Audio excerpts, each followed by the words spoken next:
Digital world है ये, और डिजिटल अरेस्ट जो एक बड़ा मुद्दा आए दिन बनता जा रहा है। अब इस पर एमएचए सूत्रों से एक बड़ी खबर मिल रही है। डिजिटल अरेस्ट के जरिए रोज करीब 6 करोड़ की ठगी की जा रही है और 10 महीने में 2140 करोड़ की ठगी की गई है। तो देखिए, सूत्रों के हवाले से ये खबर आपको बता दें, 10 महीने में 2140 करोड़ की ठगी की गई। ईडी, सीबीआई, आरबीआई और पुलिस बनकर ठगी की गई है। कंबोडिया, म्यांमार, वियतनाम से हो रही है ये ठगी। तो देखिए, एमएचए ने एक लिस्ट जारी की है और इसके सूत्रों के मुताबिक ये बताया जा रहा है कि डिजिटल अरेस्ट के जरिए रोज करीब 6 करोड़ की ठगी हो रही है और 10 महीने में 2140 करोड़ की ठगी की गई है। अब चलिए आपको बताते हैं कि आखिर ये डिजिटल अरेस्ट है क्या, जो इतना बड़ा मुद्दा बनता जा रहा है। देखिए, संभावित पीड़ितों को एक कॉल आता है, कॉलर पर्सनल जानकारी मांगता है और उसके बाद झूठे आरोप में फंसे होने का झांसा भी दिया जाता है। तो देखिए, आपको बता दें कि संभावित पीड़ितों को एक कॉल आता है, कॉलर जो है वो पर्सनल जानकारी मांगता है, झूठे आरोप में फंसे होने का झांसा दिया जाता है और उसके बाद टारगेट को जाल में फंसाने के बाद वीडियो कॉल किया जाता है। अधिकारी बनकर डराया जाता है, धमकाया जाता है और समझौता करने के लिए पैसों की मांग भी की जाती है।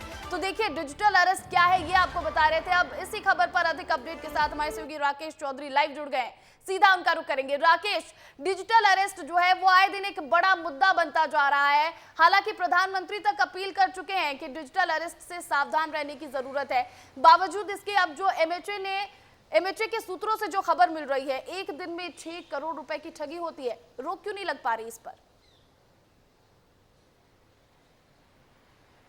देखिए, साइबर क्राइम की दुनिया में एक नया शब्द जुड़ा है, डिजिटल अरेस्ट। और डिजिटल अरेस्ट उस एलीट क्लास के लोगों के साथ होता है, या तो वो कोई प्रशासनिक अधिकारी हैं या डॉक्टर हैं या इंजीनियर हैं, समाज में एक अलग रुख रखते हैं। पहले साइबर क्राइम होता था, किसी के बैंक से पैसे लूट जाते थे तो वो लोग होते थे रिक्शा चालक, कैब ड्राइवर या आम इंसान। लेकिन अब क्या कर रहे हैं ये साइबर फ्रॉड की बड़े बड़े अधिकारियों के चपत लगा रहे हैं, उनको कहा जा रहा है कि आपके ऊपर आरोप है। अब एमएचए ने इस पर एक जानकारी साझा की है, ब्रीफ किया है। एमएचए ने कहा है कि सिर्फ ये देश में इसका तार नहीं जुड़ा है।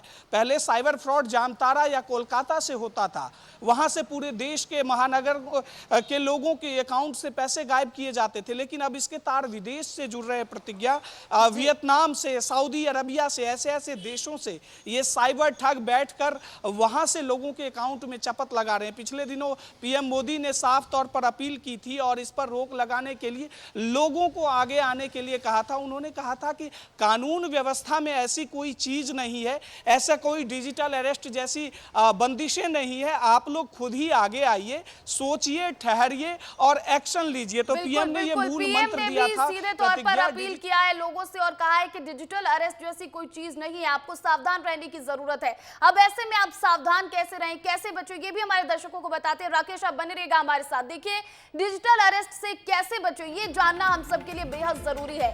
सरकारी एजेंसी ऑनलाइन पूछताछ नहीं करती है, सबसे पहले तो आपको ये समझना जरूरी है। और अगर कोई संपर्क भी करता है तो उसे अपनी पर्सनल जानकारी देने से आपको बचना है। साइबर फ्रॉड के हेल्पलाइन नंबर पर आपको सीधे सीधे संपर्क करना है कि आपको इस तरह से डराया जा रहा है। ईमेल के जरिए आपको शिकायत भी आप कर सकते हैं, शिकायत दर्ज करा भी सकते हैं। स्थानीय पुलिस को इसकी शिकायत भी आप कर सकते हैं। तो देखिए, डिजिटल अरेस्ट से आप इन तरीकों से बच सकते हैं। हमारे सहयोगी राकेश चौधरी लगातार बने हुए। राकेश, जब ये कहा जा रहा है कि डिजिटल अरेस्ट जैसा कोई शब्द ही नहीं है, सरकारी एजेंसियां ऑनलाइन पूछताछ नहीं करती, फिर लोग इस बात को समझ क्यों नहीं पाते और कैसे इसके जाल में फंसते चले जाते हैं?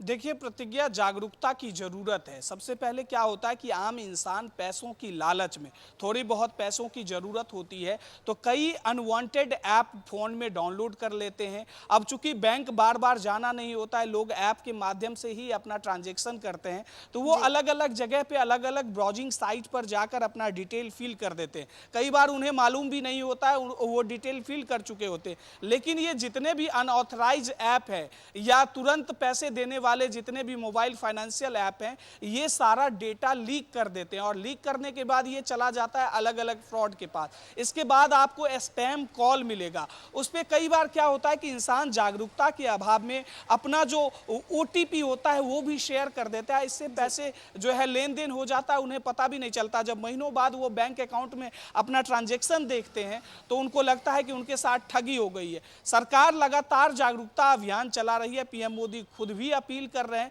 जब तक लोगों को ये बात समझ नहीं आएगी कि डिजिटल अरेस्ट कुछ नहीं है। इससे पहले मध्य प्रदेश का ही एक मामला था प्रतिज्ञा, कि वहां एक बड़े प्रशासनिक अधिकारी को करीब 7 दिनों तक ये ठग लोग एक ही कमरे में बंद रखा। उन पर कहा गया कि आपके ऊपर कई सारे आरोप हैं, आपके ऊपर NSA के तहत कार्रवाई की जाएगी, आप फटाफट इतना माल मुझे भेज दो। अब देखिए कि वो प्रशासनिक अधिकारी हैं, पढ़े लिखे लोग हैं, इसके बावजूद उनके साथ इस तरह की घटना हो सकती है। पढ़े लिखे लोग तो हैं, आम इंसान बावजूद जो इसके ज्यादा वो पढ़ा डिजिटल लिखा अरेस्ट नहीं का है, शिकार होते जा रहे हैं। देखिए, हम जैसे जैसे डिजिटली अपग्रेड हो रहे हैं, हमारा काम तो आसान हो रहा है, लेकिन कहीं ना कहीं हम इसके गिरफ्त में भी फंसते जा रहे हैं। ऐसे में आपको सावधानी बरतने की जरूरत है। जागरूक रहिए और ये जानिए कि आखिर क्या शब्द जो है वो संवैधानिक है और क्या असंवैधानिक है। डिजिटल अरेस्ट जैसी कोई चीज नहीं है, कहीं भी मेंशन नहीं है। ये खुद प्रधानमंत्री नरेंद्र मोदी कह रहे हैं और लगातार जागरूकता अभियान भी चलाया जा रहा है। ऐसे में आपको सावधान और सतर्क रहने की जरूरत है। बहुत बहुत शुक्रिया राकेश तमाम अपडेट के लिए।